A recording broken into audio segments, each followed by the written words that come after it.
Mae'n dda gen i eich bod chi wedi gweld yn dda i ddod yma fel corff cyhoeddus pwysicaf Cymru i adeilad mwyaf cynaliadwy Cymru, sef y Senedd, i gyflwyno eich hunan 6 mis ar ôl i chi fod yn weithredol. Roedd hi'n bleser mawr i fi bod yng Nghoed y Brenin dydd Gwener ac yn gweld y logo newydd a'r enwau newydd a'r cydweithrediad newydd yn gweithio ar y ddaear.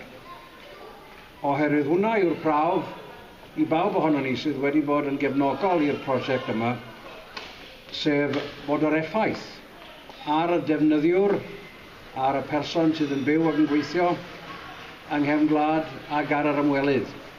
Ac yn arbennig felly yr effaith ar ddaear a chreadigaeth, yr rhan yma, rhan Cymru fel rhan o'r greadigaeth, yr effeithiau yna sydd yn bwysig i ni. Ac felly mae'n bleser gen i eich cyfarch chi fel bwrdd ac fel swyddogion. Diolch i chi am eich gweithgaredd hyd yn hyn, a'ch sicrhau chi y bydd y Pwyllgor Amgylchedd a Chynaladwyedd ac aelodau Cynulliad Cenedlaethol Cymru yn parhau i graffu arnoch chi ddydd a nos, isn't it, Chair? Mae'n bleser gen i drosglwyddo i chi gadeirydd Cyfoeth Naturiol Cymru, Peter.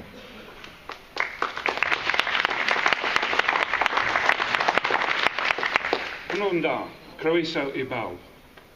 A warm welcome to you all. We're here to tell you about our progress and achievements in our first 6 months, to hear about the experience of our stakeholders and to look ahead to the future. When we were established, the challenge was clear. In addition to making efficiency savings, a devolved and unique organisation was created to manage Wales' natural resources in a more integrated way. Our nature, land, water and air, our ultimate resource and the basis on which everything else is possible. The board is functioning fully with all that you would expect, and we've already met in public 3 times. Its skills and experience are being used in groups focused on environment, community, economy and enterprise and knowledge. And the transition staff structure is functioning very well. The extremes of weather in this period have reminded us of the challenges and opportunities. We started with unexpectedly late snow at the time of our launch and the challenge which this presented to farmers. But the good weather this summer has helped our wildlife, such as pollinators. I have seen many things in the last few months and have happy memories of our wonderful wildlife, such as butterflies and wild orchids.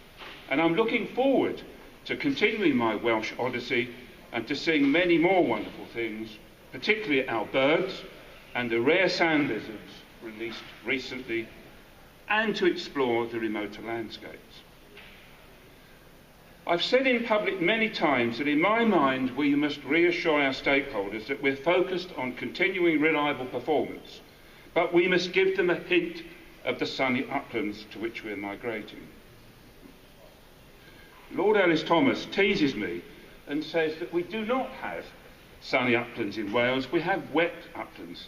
Well, Dafydd, may I disagree? I've seen loads of sunny uplands this summer, and I was very impressed with the unusually dry Royal Welsh Agricultural Show and the Eisteddfod, both of which were invaluable to us in meeting our stakeholders. We are mindful of the challenges which the report on the state of nature in Wales and the initiatives and decisions on pollinators during this period gives to us all. We've already extended our dialogue with Welsh beekeepers to see how we can use our land to increase the bee population. Indeed, we see the management of our land as being not only a major asset in responding to the state of nature, but as a contribution to the economy, and a number of initiatives are underway. The board has already approved the start of the development of our enterprise strategy. There are more opportunities for Welsh timber, and we already see that, appalling as the larch problems are, we must make sure that the best use is made of the timber resource. Since our establishment, we've achieved a great deal. We've ensured business continuity for our stakeholders and the general public, and put arrangements in place to ensure organisational and operational resilience for the future. We've developed an annual business plan and established a suite of programmes to build our foundation for delivery. We've established a one-stop shop for planning and consenting regimes and clear and consistent approaches to regulation. And whilst not everyone agrees with our decisions that we might make, these are evidence-based and consistent. We've developed an approach to hydropower which will add to the Welsh economy but will protect our ecosystems. We have responded to environmental incidents such as flood events and tree diseases, particularly and outstandingly the problems with larch. We've worked with industry to address public health issues such as air pollution in Port Talbot. We've run the prestigious RTPI Silver Jubilee Cup for the Wales Coast Path, the country's top planning award. And we have also supported community-based projects such as teaming up with Powys Council to give away native fruit trees such as apple, pear, cherry and plum trees as part of the community Nectar Tree scheme to support action for pollinators. I'm proud of our achievements to date, and I'm confident that we're equipped to deal with the challenges of managing our natural resources sustainably now and in the future. But we're a learning organisation, and we know that we can do better based on our experiences. What I would like to finish by saying is that, very importantly, the concepts of the ecosystem approach are already infusing themselves across the organisation in our thinking and actions. We are thinking about nature in a more integrated way.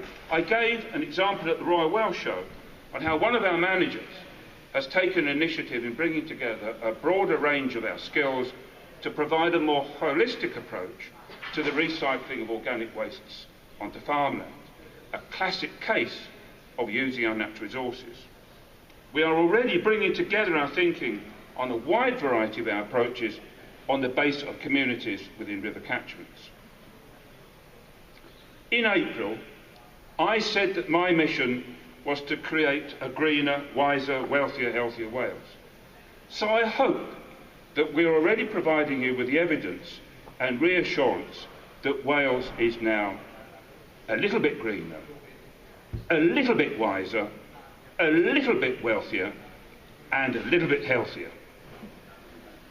I hope that you are as proud of what we've achieved as I am. It's been great working with our partners, and I think it demonstrates that working in partnership really is the way forward. And we have many of our partners today, MOUs, working arrangements, and I've had nothing but good feedback this morning, which has, again, added to my pride. So, diolch yn fawr, thank you. And now I would like to welcome the Minister for Natural Resources and Food, Alun Davies.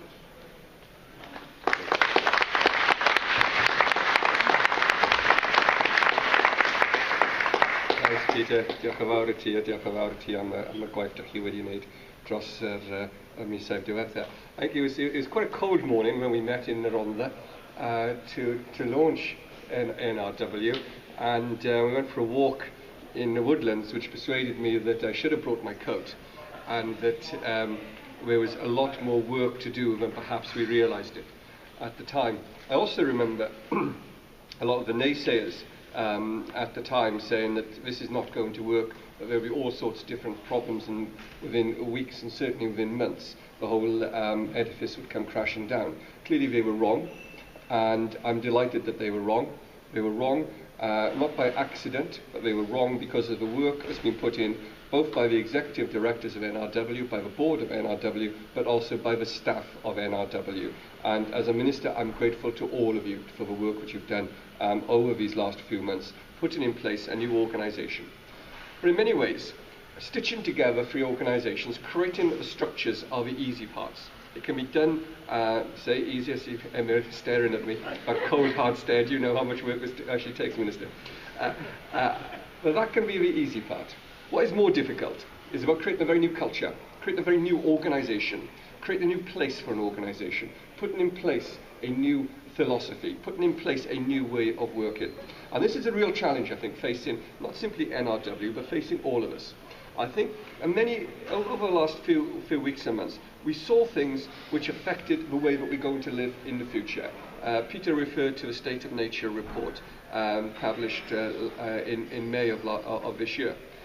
A groundbreaking report, to some extent telling us what we already knew, but telling us graphically what we have to do, perhaps not what we have to do, but there is something that we have to do to address these issues. I'm very pleased with the way that NRW have worked to help respond to that, and we have to put in place ways of working that will acknowledge that where we've been in the past hasn't always been successful, but we must learn from the past and not repeat the mistakes of the past. Very, very important approach to take, and what we need to do. You know, I was astonished in the last few days to hear that my counterpart across the border in England doesn't believe that climate change is an issue, doesn't believe it's happening. Absolutely extraordinary. I know we always hear some pretty colourful and exotic views from the Conservative Party, but this really is an extraordinary point of view for somebody to fly in the face of all the science that is being presented, not just here in the United Kingdom, but from across the world. From across the world. Absolutely everywhere. It is important that we, certainly as a government, as a National Assembly here in Cardiff, but ourselves as a country and the institutions within this country, recognise what we are being told and understand and believe what we are being told. That we do need to live in a different way, that we do need to take different decisions, and we do need to do things differently in the future. One of the things I'm really looking forward to in terms of working in the future with NRW is how do we stimulate, encourage and underpin economic activity, but economic activity that is sustainable, and that is really sustainable. Sustainable in a fundamental way in the future. I see Mock standing in front of me, and we think about the fisheries. A conversation we had in Llangoed in the spring is still something which stays in my mind. How can we ensure that you and your colleagues and your friends are able to sustain what you do into the future? That is one of the challenges facing us. Peter spoke about the hydropower industry. One of the first meetings I had in this role, saying we want to actually produce more renewable energy, more renewable power in this country. Please help us do it. I think the steps that NRW have taken in the last few weeks and months are going to help us do that and put in place a very new and different way of working. Addressing the issues of climate change, addressing the issues of biodiversity loss, and addressing issues of ensuring that we do have the sort of economic activity that can sustain the population of this country into the future. Those are all challenges that we're facing today. They're challenges that we'll face tomorrow and in the next few months as well. And they are profoundly exciting opportunities for us to get things right and do things differently as well. I want all of us to join together, thanking Emyr, thanking Peter, the staff, board and friends, if you like, of NRW for everything that's happened over the last few weeks and months. Thank you very much. Diolch yn fawr iawn i chi am y gwaith dych chi wedi wneud. But not quite yet. But what we have to do now is to ensure that we haven't simply completed a job, but we've laid the foundations for the job that we have to do. I'm looking forward to the next few weeks and the next few months where we're able to do those things. I'm very grateful to you for everything you've done. But now I think we having created this organisation, now we have to make it work. We will be publishing a white paper in the next few weeks which outlines a new framework for the management of our natural resources in Wales. I want all of us to be a part of a debate on that. I want all of us to be a part of a debate on how we structure these things, how we rationalise decision making, but we don't simply rationalise decision making, we make different and better decisions at the end of it. So let's do that, and let's do that together. Thank you very much.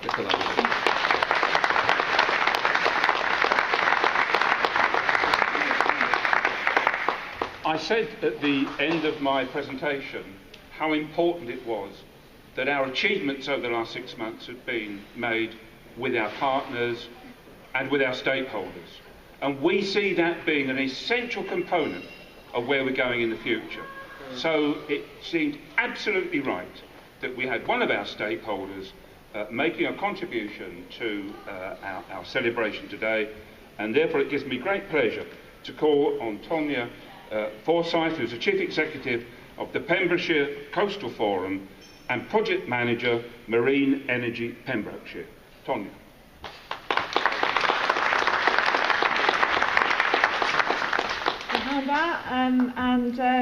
Good afternoon, ladies and gentlemen. Many thanks to Natural Resource Wales for inviting me here today. It's a great honour to be asked to provide an external stakeholder perspective on the performance of Natural Resource Wales and suggests a subtle but significant change in working by a public body, and one that is warmly welcomed. Over the next 10 minutes, I'd like to share with you my own experience of working with NRW, but first I will give you an overview of my organisation. Pembrokeshire Coastal Forum is an independent, neutral, community interest company which works with all interests to develop innovative and collaborative solutions to the way in which we use, develop, manage and protect the coast and seas of Wales. Now in its 12th year, it does this through a range of products, services and projects, many of which have been recognised as unique models of best practice across the UK. Key areas of work on sustainable tourism and recreation include the Pembrokeshire Marine Code, the Pembrokeshire Outdoor Charter, Wales Activity Mapping and a recent piece of work, the Recreation Valuation Project. We also have an active schools education programme supporting STEM skills and running career workshops and debates on coastal issues. Our third area of work is one that I will now focus, is Marine Energy Pembrokeshire. This is a partnership between industry, supply chain, government, statutory bodies and academia, developing Wales as a centre of excellence for marine energy generation. The UK is currently the global leader in the development of the marine energy sector, and we boast the largest resource in Europe and a strong commitment from government. The International Energy Association estimates that the total global installed capacity for wave and tidal could be as high as 210 gigawatts by 2050. Renewable UK report earlier this year estimated that the industry could be worth 6.1 billion to the UK economy by 2035, creating nearly 20,000 jobs. A new report on marine energy in Wales estimated that we have the potential to generate 1 gigawatt of power, contributing 840 million to the Welsh GVA during the development and installation, and once operational it could bring in 20 million GVA and support 440 full-time jobs across Wales each year. So we have a real opportunity here in Wales to lead in the development of the wave and tidal sector. With excellent energy resource, good grid access, port infrastructure and growing expertise in all aspects of marine energy, from engineering and construction through to environmental issues and research and development. In order to better understand these opportunities, a scoping of major constraints to business development was initiated in 2010, and it identified consents and licensing as a key area for consideration. Currently, due to the embryonic nature of the industry, globally, there is a considerable lack of understanding of the interactions between marine energy devices, the environment and marine wildlife, particularly with it operating in such a dynamic setting. This presents real difficulties for consenting bodies in understanding those potential impacts, and also for early stage developers who carry the burden of evidence for the entire sector. This has major cost and delay implications, as I'm sure you can imagine. Marine current turbines spent £2 million on their environmental monitoring and mitigation on the Strandford Loch project, and it took 2 years to obtain the necessary consents for the Skerries project in North Wales. Similarly, it took Tidal Energy Limited 18 months to obtain their consents for a 1 megawatt device in Ramsey Sound, Pembrokeshire. The lack of full devolution for energy and consenting and financial incentive powers in Wales has created this perception that within industry, other parts of the UK, and particularly Scotland, present a more favourable political, financial and consenting climate for developing the marine energy sector. Despite these challenges, the former Countryside Council for Wales and Welsh Government Marine Consents Unit, as it was then, worked hard with developers to provide consents through adoption of a deploy and monitor approach. Significant learning has taken place by all involved, and Wales has gained much exportable expertise. So when it was announced that consents and licensing functions were to be transferred to the new single body, there was real concern by industry. It did, however, also present a potential opportunity. Wales is a small country, but its strong history of collaboration and a great deal of expertise with the capabilities to do things differently. It was with this in mind that we approached Emyr Roberts in January of this year. So from a series of very positive communications and meetings, we now have got commitment to better resources for both the marine licensing team and the advisory teams to meet current business needs. And as part of this, enabling the marine licensing team to assist in the development of our project, which is to develop a wave and tidal consent mapping initiative to guide developers through the process. And also assurance to National Resource Wales developing an MOU with the UK Marine Management Organisation. And also, crucially, for the team to be able to attend the Marine Energy Pembrokeshire Working Group meetings. This was something that we'd failed to achieve in the 3 years prior to that. Marine Energy Pembrokeshire Working Group is made up of a number of businesses who are in the process of developing Welsh sites for their technology, but it also contains companies who have not yet selected a European or UK location.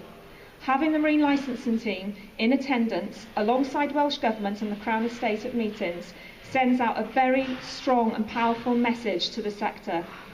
Feedback following the last meeting we had in the summer of this year was that developers had not encountered such support and transparency anywhere else in the UK or Europe, and this would be a major factor in their site selection. Given the short amount of time that Natural Resource Wales have been in existence, we have made real progress, and this is with an organisation facing significant challenges. Not only are they bringing 3 very different organisations with their own distinct functions and priorities together and having to deal with the enormous internal and external forces of resistance, but it is all set against a time of major societal disruption, such as climate change, biodiversity loss and fiscal constraints, to name but a few. So for us to achieve this with Natural Resource Wales under such conditions is impressive, to say the least. Whilst it's important for us to reflect on what we've achieved today, we mustn't be complacent, as there's still so much to do. How do we maintain and improve our environment, create strong and vibrant communities, and also provide a sustainable future economy? We're all feeling the strain as we do more for less, and the pace just seems to be accelerating. This demands a new way of functioning for us all and a significant challenge for the future.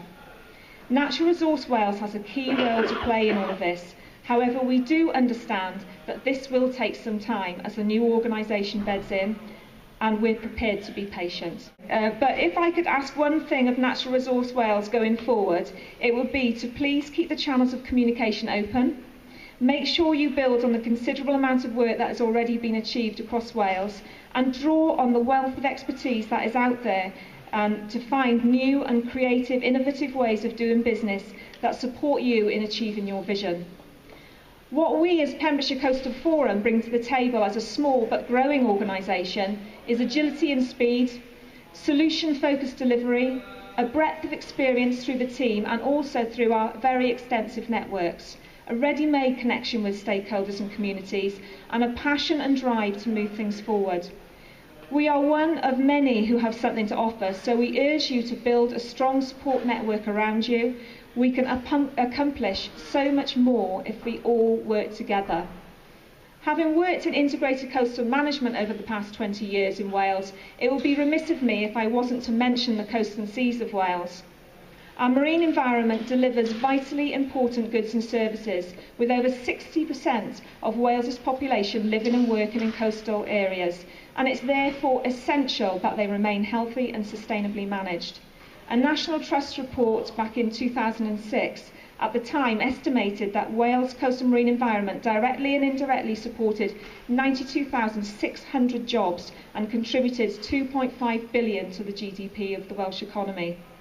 So, if I could ask one more thing of Natural Resource Wales, It would be to please ensure that the marine and coastal environment is given greater prominence through your emerging business planning and priorities than it has done in the past. Given the composition of your board, however, I do feel confident that I won't be alone in my request. I would like to finish by saying that I personally believe that the successes you've achieved have been largely down to your highly skilled and dedicated team of employees, and as well as the impressive and accomplished board and chairmanship, and to the strength of leadership that's been demonstrated by your Chief Executive, Emyr. So congratulations on your progress to date. We wish you very well over the next 6 months and beyond, and look forward to sharing that journey with you. Thank you.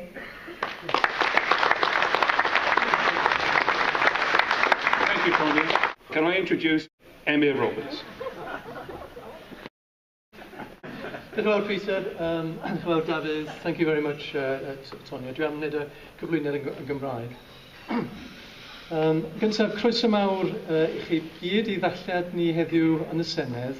Dwi'n falch iawn i weld gymaint o bobl yma i ddathlu 6 mis cyntaf gyda ni. Rwy'n credu ein bod ni wedi cyflawni llawer iawn yn ystod y 6 mis gyntaf, ac rydyn ni ddiolchgar iawn am y gefnogaeth rydyn ni wedi cael gan y gweinidog, ei swyddogion, y Pwyllgor Amgylcheddol a Chynaladwyedd, aelodau'r Cynulliad ac aelodau seneddol a'r holl randdeiliad.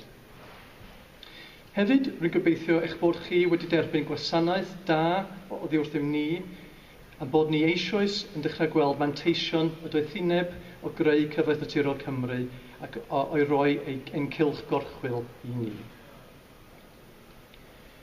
Mewn gwirionedd, rydyn ni dal mewn cyfnod o draws newid ac yn debyg o fod felly am y 19 mis nesaf. Ond yn raddol, ddiwrnod ar ôl diwrnod, rydyn ni'n creu sefydliad mwy annibynnol, cyfun a hyderus sy'n addas ar gyfer yr heriau sydd ein nebu. Yn gynyddol, rydyn ni'n codi'n golygon at y dyfodol ac rwy eisiau amlinellu y math o bethau y byddwn ni yn ei gwneud dros y 6 mis nesaf yn fewnol ac yn allanol. Yn fewnol, rydym yn cyfuno'r cyfan o'r gwaith trawsnewid a thrawsffurfiol yn un rhaglen newid sengl mwyn i bawb weld yn glir beth sydd yn digwydd a phryd. Rydym wedi cyfathrebu rhagor ynghylch hyn wrth ymatab i'r adborth oddi wrth staff. Fe hoffwn ni sôn yn benodol am y gyfranogaeth wirioneddol bositif rydym ni wedi cael gan yr undeb a llafur wrth i ni fynd trwy'r newidiadau hyn. Mae Kevin Aitken, cadeirydd ochr yr undeb a llafur, a minnau wedi llofnodi ar y cyd gytundeb partneriaeth gymdeithasol sy'n dangos sut y byddwn ni'n cydweithio mwyn cyflawni nodau ac amcynion cyfraith naturiol Cymru. Mae 4 gair yn crynhoi'r berthynas honno. Agored, gonestrwydd, ymddiredaeth a pharch. A rydyn ni'n bwriadu byw'r gwerthoedd hynny i'r eithaf. Efallai bydd yna drafodaethau anodd o'n blaen, ond mae pawb yn cychwyn ar y cyfnod nesaf o sefyllfa dda. Yn ddiweddar, rydyn ni wedi cynnal ymarfer cyswllt y sefydliad cyfan, a oedd cael ei enw y sgwrs. Roeddwn ni wrth ein bodd bod 86% o'r staff wedi cymryd rhan mewn tua 60 o gyfarfodydd ledled Cymru. Mae wedi rhoi wledd o wybodaeth i ni ynghylch â sut mae staff yn teimlo ar hyn o bryd am gyfraith naturiol Cymru, eu pryderon, yn ogystal â'i uchelgeisiau. Rydyn ni wedi casglu'r ymatebion a'i rhannu'n agored gyda'r staff. Mae llawer i'w wneud ac mae llawer eisoes i fod yn falch yn ei gylch. Y neges glir gan staff oedd rydyn ni wedi goroesi'r wythnosau cyntaf, rydyn ni eisiau gweithio yn wahanol, felly beth sydd nesaf. Mae hynna'n neges wych i weithio gyda hi. Mae'n edrych ymlaen ac mae'n gosod her i ni i yrru ymlaen a datgloi'r potensial sydd yno yn ei lawnder ymysg y 2000 o staff. Yn allanol, rydyn ni'n treulio llawer o amser y siarad gyda'n rhanddeiliad, yn profi'n agwedda at broblemau, yn ystyried sut rydyn ni'n ymdrin â phethau, yn ogystal wrth gwrs a gwneud ein gwaith bob dydd. Rwy'n gobeithio fod chi, fel aelodau'r cynulliad, yn gweld mwy o ymatab a mwy o barodrwydd i eistedd i lawr gyda'n cysmeriad i geisio datrys problemau. Yn hytrach na chlywed bod y cyfrifiadur yn deud na, neu yn achos ni bod y polisi yn deud na. Felly rhowch wybod i mi am eich sylwadau yn bwysig iawn. Mae yna gymaint o gallwn ni ei wneud, ond mae rhaid i ddisgyblu'n hunain a blaenoriaethu. Dyna pam ein bod ni wrthi ar hyn o bryd yn datblygu'n cynllun corfforaethol ar gyfer y 3 blynedd nesaf. Rydyn ni'n gweithio'n galed fel bwrdd ac fel tîm rheoli i ddadansoddi'n blaenoriaethau ar gyfer y dyfodol, ac yn wir mae gen i'n gweithlu arall ar gyfer y bwrdd prynawn yma. Byddwn nhw'n cyhoeddi ar gyfer ymgynghori yn cynllun corfforaethol drafft ddechrau Tachwedd, a byddwn nhw'n croesawu eich mewnbwn chi i'r cynllun. Rydyn ni hefyd yn edrych ymlaen at newidiadau deddfwriaethol sydd o'n blaen ni. Bydd rhai mesurau arwyddocaol yn dod ymlaen yn ystod y flwyddyn neu ddwy nesaf, gan gynnwys y mesur amgylchedd, y mesur cynllunio, y mesur cenedlaeth y dyfodol, a'r mesur treftadaeth ddiwylliannol. Mae'n wych i weld bod yr amgylchedd ac adnoddau naturiol ar frig agenda'r Llywodraeth yma yng Nghymru, yn wahanol i leoedd eraill yn y Deyrnas Unedig. Rydyn ni'n edrych ymlaen at weithio gyda Llywodraeth Cymru a phwyllgorau'r cynulliad ar y darnau pwysig hyn o ddeddfwriaeth. Ond gadewch i mi orffen drwy amlinellu'r hyn rwy'n ni'n gweld fel ein 2 prif blaenoriaeth ar gyfer y cyfnod nesaf. Yn gyntaf, rhaid ni ganolbwyntio yn y dyfodol ar ein canlyniadau o ran yr ymgylchedd a chynaliadwyedd. Fel gwlad, dyn ni'n gwneud yn dda iawn mewn rhai meysydd, megis gwastraff, ailddefnyddio ac ailgylchu. Ond mewn meysydd eraill, megis dirywiad mewn rhywogaethau, dyn ni ddim yn gwneud cystal. Fel cenedl, mae rhaid ni gytuno beth ddylai'r canlyniadau hynny fod a beth ddylai rôl Cyfoeth Naturiol Cymru fod i'w gwireddu. Yn ail, rhaid ni gysylltu ar holl bethau eraill sy'n hanfodol i Gymru yn y dyfodol. Rwy'n sôn am glodi ac am ddifadedd, swyddi a thwf economaidd, gwella iechyd, addysg, adfywio cymunedol, newid hinsawdd ac yn y blaen. Mae gan Gyfoeth Naturiol Cymru waith pwysig i'w wneud gyda'r holl bethau hyn. Rydyn ni'n canolbwyntio ar yr ymgylchedd ac adnoddau naturiol, ond o fewn cyd-destun cadarn o Gymru'n gyffredinol. Felly, gloi, diolch yn fawr iawn eto chi am ddod yma. Manteisiwch ar amser sy'n weddill i gymysgu gyda'r bwrdd, ein staff a'n gwesteion. Mae yna gyfnod ar gyfer cwestiynau neu unrhyw bwyntiau ydych chi'n hoffi i wneud. Diolch yn fawr iawn.